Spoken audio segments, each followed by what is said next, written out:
Evening. Might be good morning for a few of you on the West Coast. I don't even know what day it is, let alone what time it is, but we are going to talk about branding, personal branding, not hiding in the bushes and hoping that people see you and hear about your company. And if that seems like an unusual conversation, especially when Sean and I are involved, we will explain to you exactly why this is the topic of the day. But Sean is here. Sean, I want you to talk a little bit about Pitch It.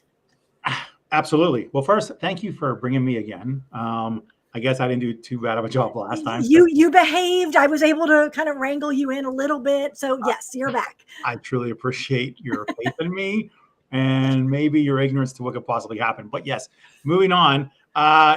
Yes, Pitch It. Let's talk about that real quick because we're running on the deadline here. End of the month. The application period is open until the end of this month for vendors. Pitch It, very simply put, is a startup competition for startup vendor competition. It is Shark Tank. It is. I keep getting in trouble for this, but I keep mentioning Thunderdome, like where 2 men enter, 1 man leave. But that's essentially what ends up happening. So it is an incubator accelerator program for vendors to get involved in the ConnectWise ecosystem if it isn't already today. If you haven't looked at it in the past, know that 67% of the vendors that have applied and been a part of it have also been MSPs, or they are currently MSPs, even in some cases. And they've all provided value add to the channel, to MSPs. They also integrate with ConnectWise.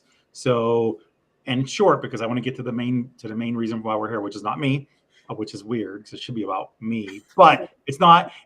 But just so you understand, for those that don't understand why they should apply, well, first place you win 70 grand, second place you win 30 grand, right? You also get the top 3 finalists that get to go to IT Nation Connect. They get free booth space, by the way, too. So all that happens. Not to mention, during the course of the Incubator Accelerator program, you get a lot of sessions on training between mergers and acquisition, sales and marketing, branding, all exactly. Which this one's going to be coaching on sales. Coaching, looking at right here. But it is really about the education and development of you and longevity, right? Success.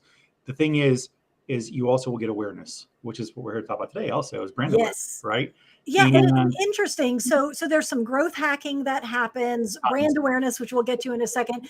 But one of the things that I hear a lot when I'm going to events is that the vendors are saying, well, I just don't feel ready.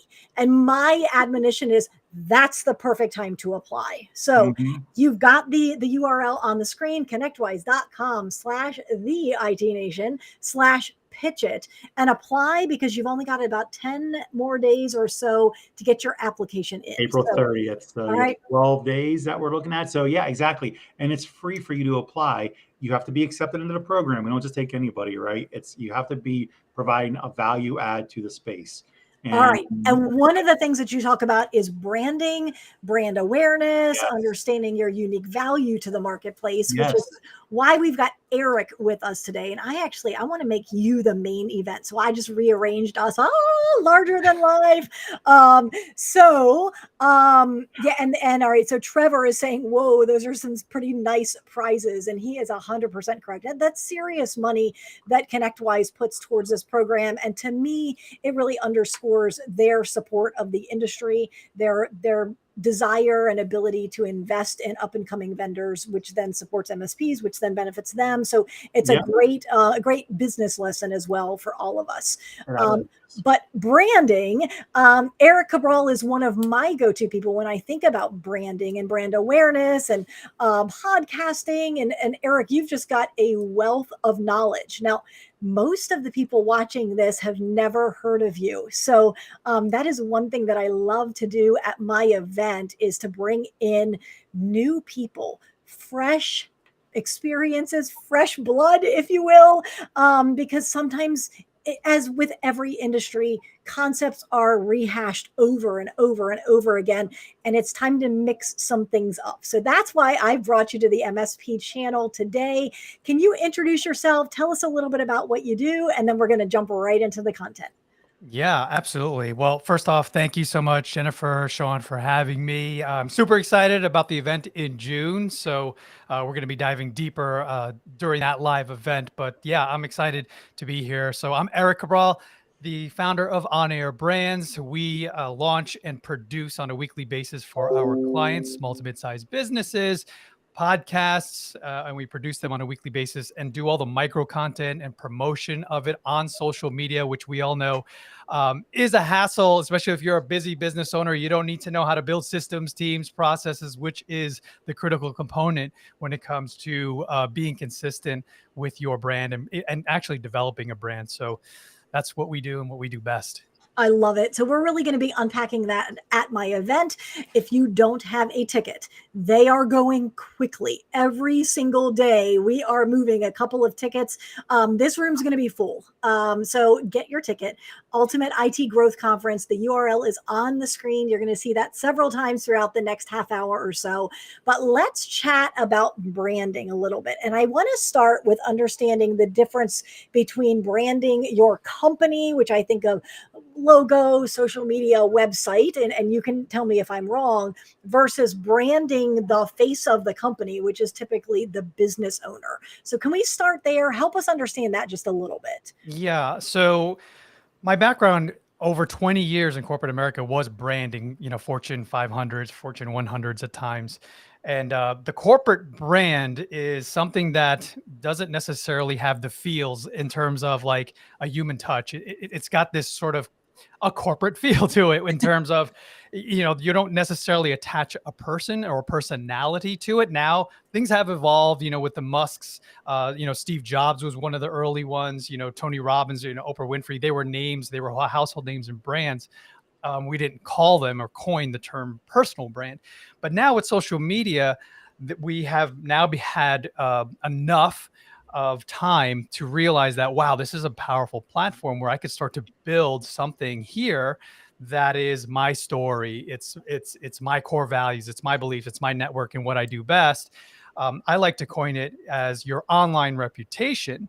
So that is what I truly believe the personal brand is nowadays, where there's a lot of people are like, what does it mean? It's this, it's that, it's a logo, it's this. Those are what I call tactics, in terms of like what people look at. Yeah, the Nike swoosh, you get a feel, you get an understanding, and you had an experience every time you touch that brand, whether it's on the phone with customer service, or you walk in the store, or you buy a pair of shoes.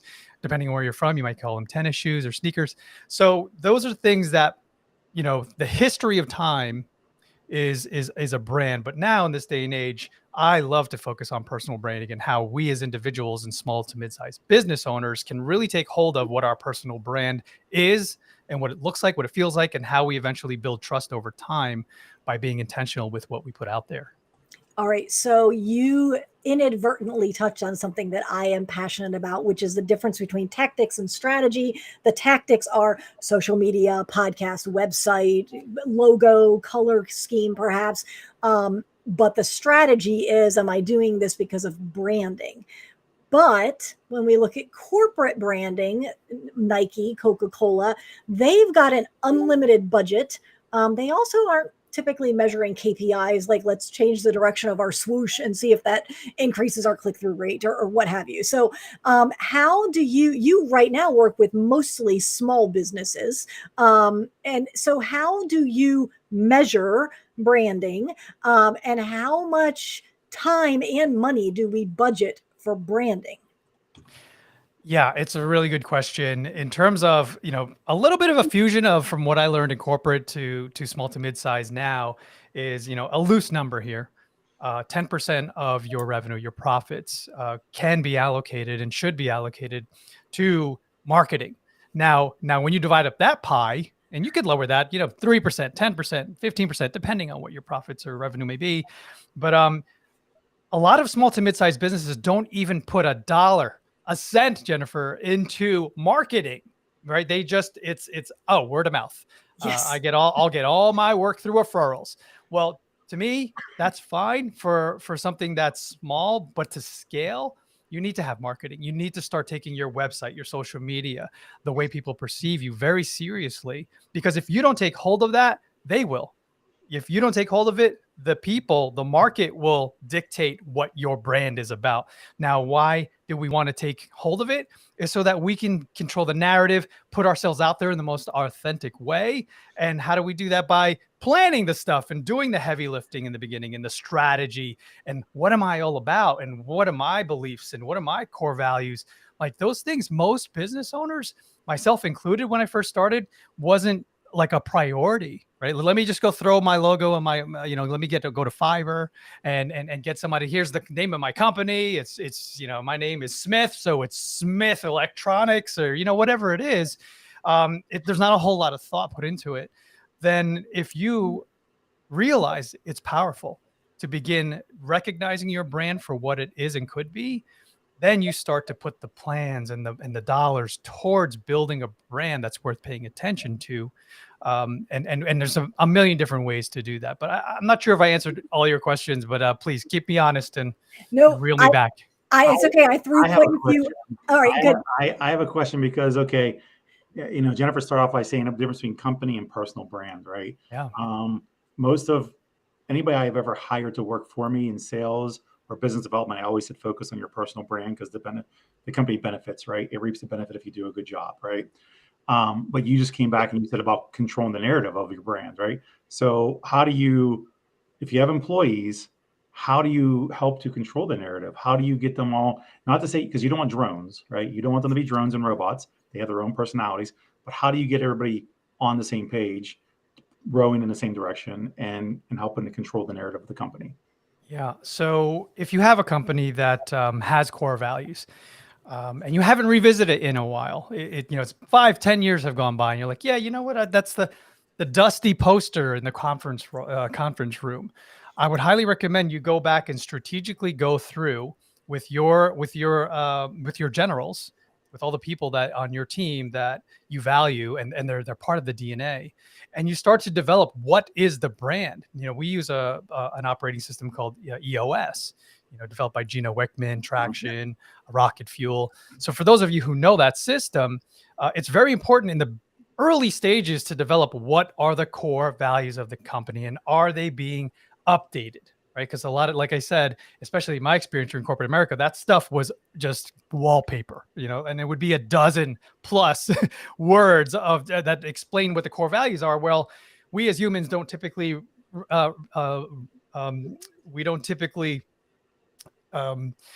remember all of that information. So it's easier to do 3 to 5 core values. So once you start to develop these things and you test it, because they may change over time, you have to begin to live those values. They have to be true, number one. And then you have to begin to talk about it, incorporate it in your language so that people see there's some consistency within the company. So to answer your question, Sean, for us, every time we have a meeting, every single Monday, we go through some exercise where we say, hey, let's celebrate a win, or let's celebrate something, that happened this weekend with your family. Family is one of our core values. So we reinforce it by speaking the language, leading the charge by sharing stories, things that are personalized and also in tune with what you've created. And then if you do that throughout your meetings, if you do that throughout one-on-ones, people will begin to realize, oh, this is real. Like this isn't just fluff and they're not just words. Like the leaders of this company truly stand by the core values that they've created, and then they start to buy in.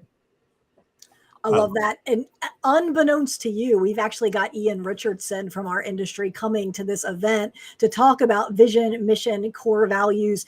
And he's got a very interesting take because he talks about how knowing your vision, mission, and core values will allow your team to make decisions without you. Because once they understand where are we going, what are the rules, what are the guardrails, not all of, but many of those taps on the shoulder, the interruptions and the decision fatigue that executives experience can go away because you've given very clear delineation of what is and is not okay. And as long as you are living within these guardrails of our vision, our core values, then make the decision without me, which I know appeals to many of the owners that are listening to us today. So I'm going to drop this link on the screen. Eric Cabral is coming to my event June 13, 14 in Orlando, Florida. If you do not have your ticket yet, they're going quickly. So go out to the website. It is mspsalesrevolution.com/ultimate.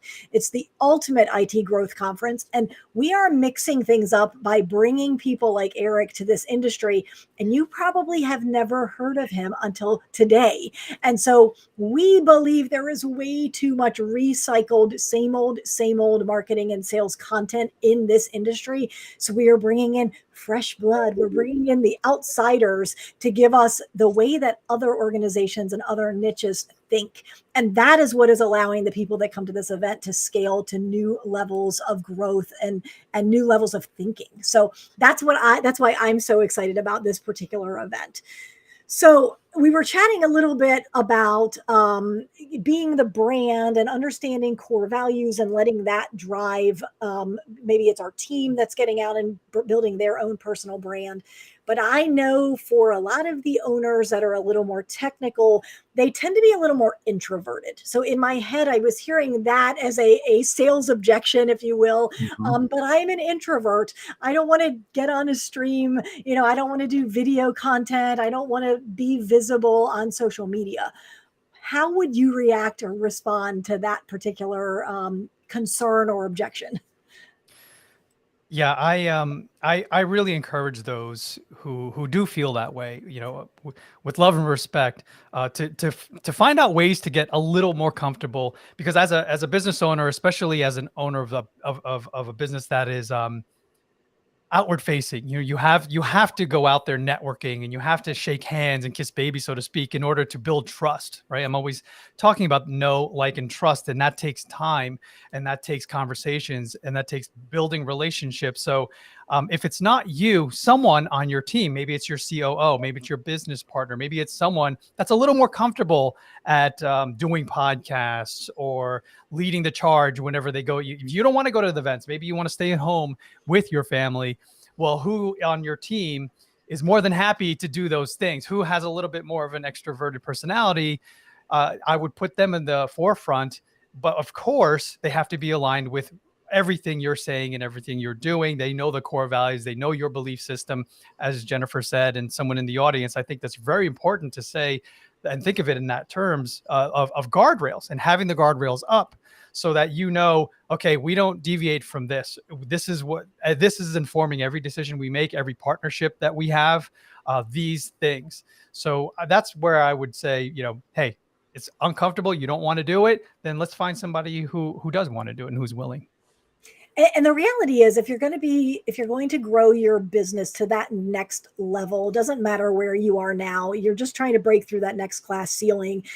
You have to get used to the uncomfortable. The things that got you where you are now are not going to get you to the next level of success, or you would be there already. And so it will involve you stretching a little bit and putting on maybe a slightly different avatar, trying some different strategies, perhaps going live on video if you've never done that before, perhaps starting a podcast if you've never done that before. So it does sometimes require you to step a little bit outside of the comfort zone and execute. So how do you coach your clients through that uncomfortable discomfort, especially in the first maybe 60 days of a new initiative? What is your advice?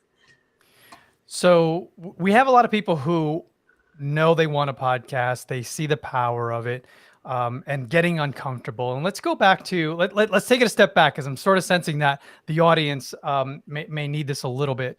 But when you feel uncomfortable in something and you feel like maybe this is unnatural for me, that means growth.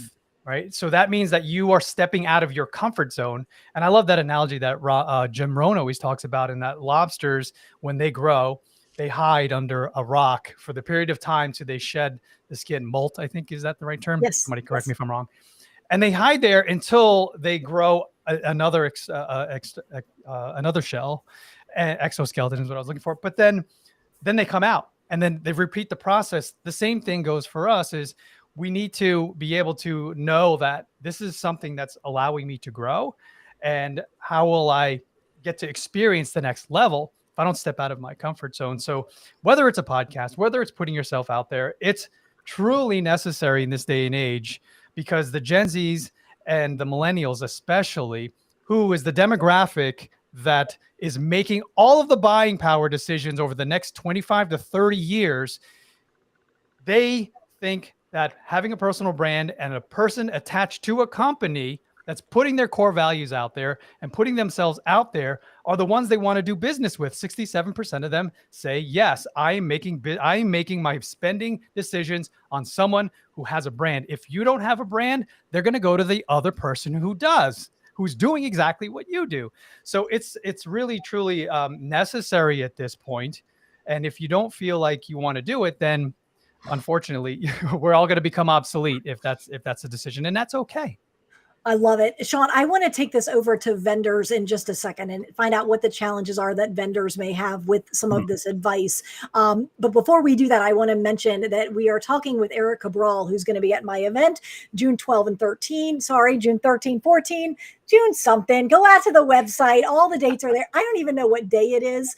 I will be honest. I was working with our marketing department to come up with our marketing calendar between now and the event. So we're talking roughly 8 weeks.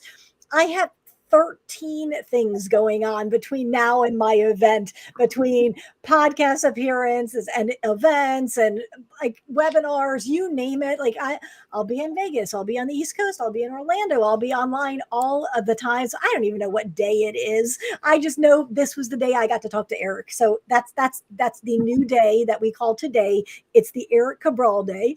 And Eric is going to be at my event talking about podcasting and building a personal brand. And this is going to stretch some people. It may be a little bit uncomfortable to think about, to shift from the corporate, hey, what's my logo? What's my color scheme? How am I coming across as a company? And we are shifting now to having more of a personal brand. How do I come across as an individual? People buy from people. People buy from people that they know, like, and trust. And if they don't see you, you're hiding in a bush somewhere, they will never know you exist. And I promise you, they won't ever hire you if they don't know you exist. So get a ticket to my event. The URL is on the screen. And we're also talking to Sean, who's here on behalf of Pitch It. And so let's talk about the personal branding idea as it relates to some of these up and coming vendors, these accelerated growth organizations. How do you feel like this message is going to land with some of those companies? You know what? There's no difference between a business is a business, right? And what Eric said, would you say 67%? Is that what the 67% think that it's necessary to have a personal brand? Yeah, I would agree. Like, I always tell people, like, people follow people, not businesses, right? And we'll use so one of the most historic NBA teams is the LA Lakers, right? We know that the Lakers are one of the most historic. So just on Twitter, they have like 11 million followers, right? But yet LeBron James has 52 million. If that doesn't tell you, and the Lakers have been around longer than LeBron, obviously, much longer. And you've had every great player known the man be involved as well. And still yet people follow LeBron because it's a human element, right? So I believe wholeheartedly that, again, to what you're saying about the 67%, I think it's so valid. And so vendors, they're startups. They're small to medium-sized businesses. Even at mid-market, they have the same problem. Unless you're like a Coca-Cola or a Budweiser or a Pepsi or God knows who that spends a lot of money on Super Bowl ads for your branding, you either have to be the chip leader and bidding everybody out of the game to take over all the media, or you have to build a brand through relationships. And that happens through having your own personal brand. So I love it. I think it's important. I love what you say. I think the vendors in our competition should be listening to this. Yeah, I love it. Okay, so let me throw the URL up for the Pitch It competition because I've got it. So if you are a startup vendor in the space, or even if you're a little bit more established, but you just feel like there's a next level and you can't quite find it on your own, join the Pitch It organization.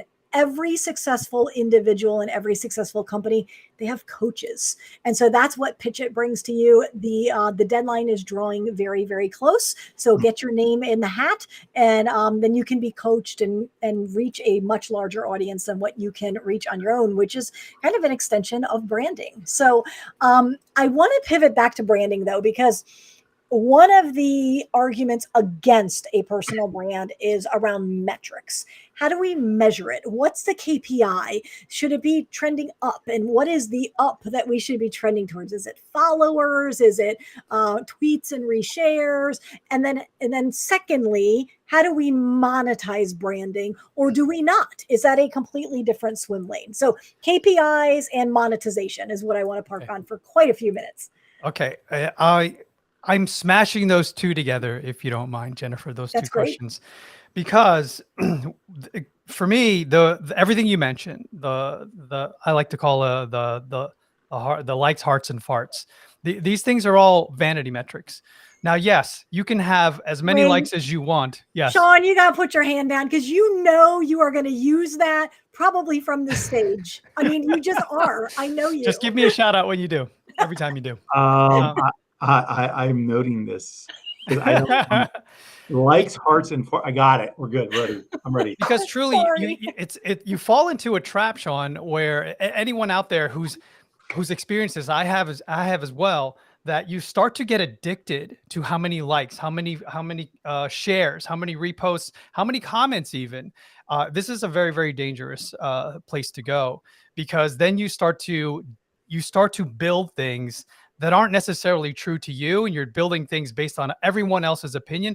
Now, there's something to that, yes, which I won't get into, I mean, because that's a whole marketing conversation. But to me, the metrics and the KPIs are what's the ROI on, like, the time that I've spent versus how many people am I talking to versus how many clients have now I've closed or gotten closer to, because I've put out enough education, I put enough value, I put enough of myself out there where people are reaching out to me now, and then I already have a reputation before I even step into the room.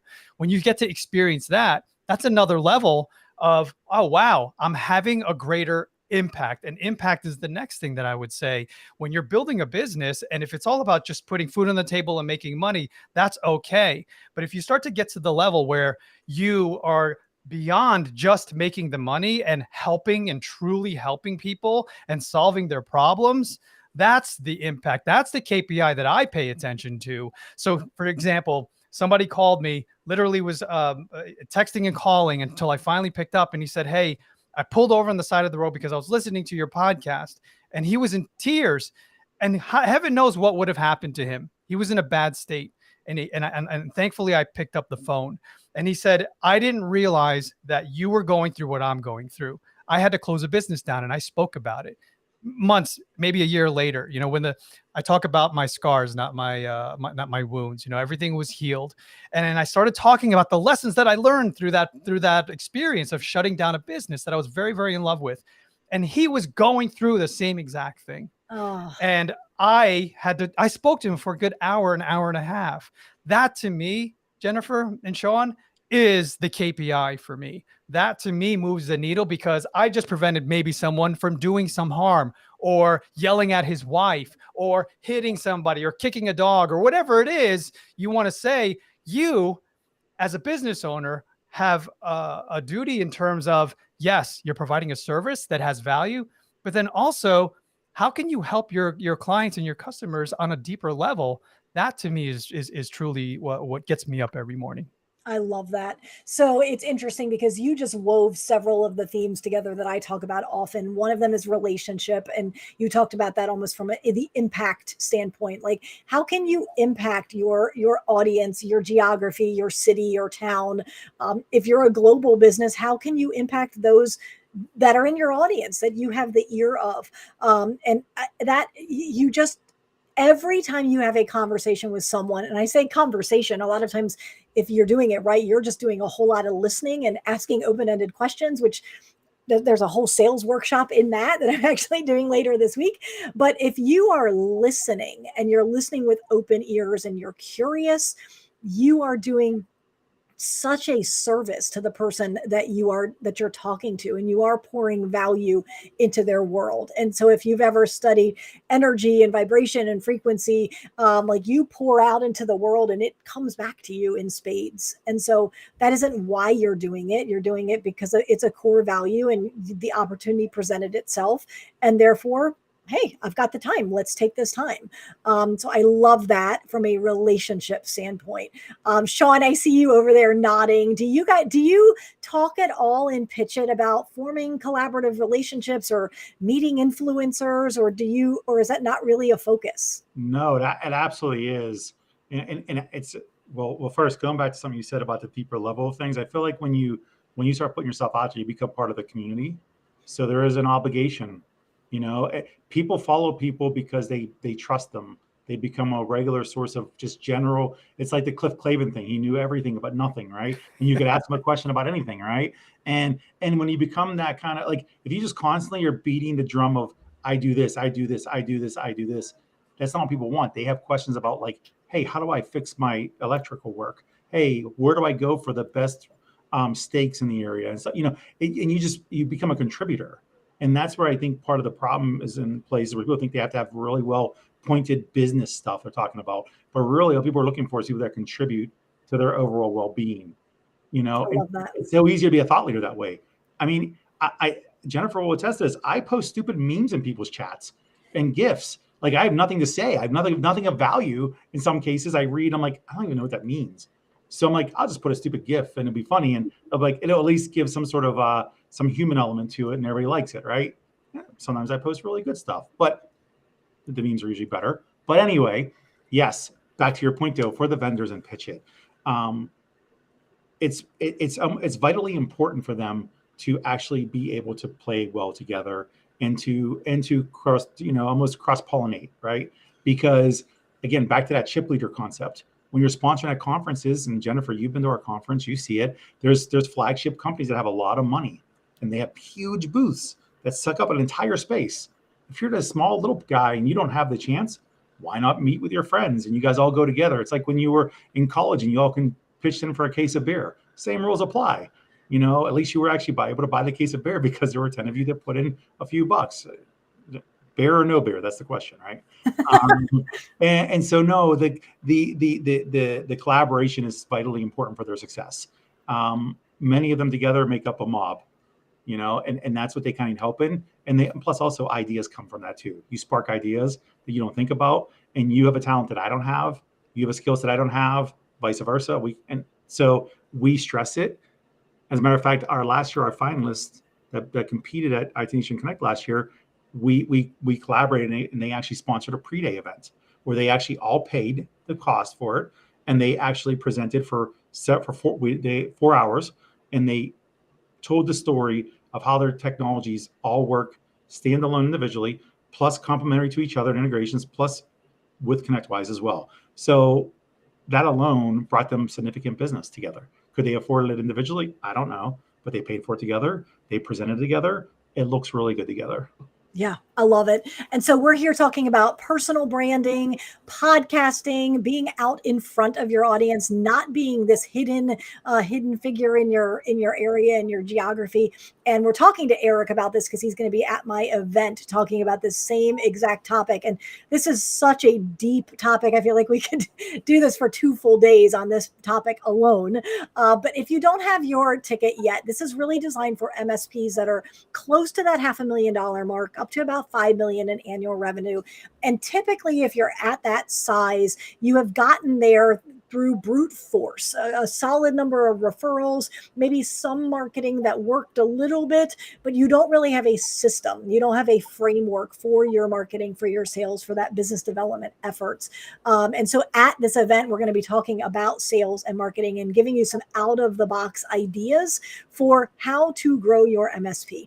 So tickets are going quickly. If you don't have your seat yet, go to mspsalesrevolution.com/ultimate and get your ticket to the Ultimate IT Growth Conference. All right, I've got someone in the chat. Okay, so this is a common theme. I like to be hidden. I want to be the under the radar kind of a guy. So I don't know if that's sarcastic or not because I can't see who the user is. I think I know who it is, and he may be joking. But there are a lot of these people who leave home, they drive to the office, they go back home, maybe they stop at the grocery store on the way home and then hibernate and recharge and rinse and repeat tomorrow. Do you give any advice, Eric, about simply going live and speaking off the cuff about your day, a day in the life, like just being a little more visible to the community? I mean, that's a great start. And there was a comment earlier from one of the users as well, talking about how you don't need guardrails if you're just being true and authentic. But the guardrails are truly not just for the people on your team, so that they know what the company is about, and everyone's rowing in the same direction. But it's also for you, because as humans, as serial entrepreneurs, some of us, we could talk about a lot of things, because in order to have a relatively successful business, you have to wear many hats. So maybe you're great at marketing, or maybe you're a great salesperson, or maybe you're great at systems or teams, building teams, whatever it is. You could talk about a lot of things. It doesn't necessarily mean that you should be talking about everything, because that's where I love to come in and help people, especially our clients, in that if you don't have clarity in what you do, if you don't have clarity in your message, how do you expect others to have clarity in what you do and what your message is? So if you could focus, there's this thing that my coach Rory talks about, and it's called Sheehan's Wall. And I know I talked about this, Jennifer, when I spoke at that event in Orlando. And that is, Sheehan's Wall is a wall that you have, proverbial wall that you have to break through before you can begin talking about everything. So for example, Gary Vaynerchuk was speaking about wine for like a dozen years. That's all he focused on.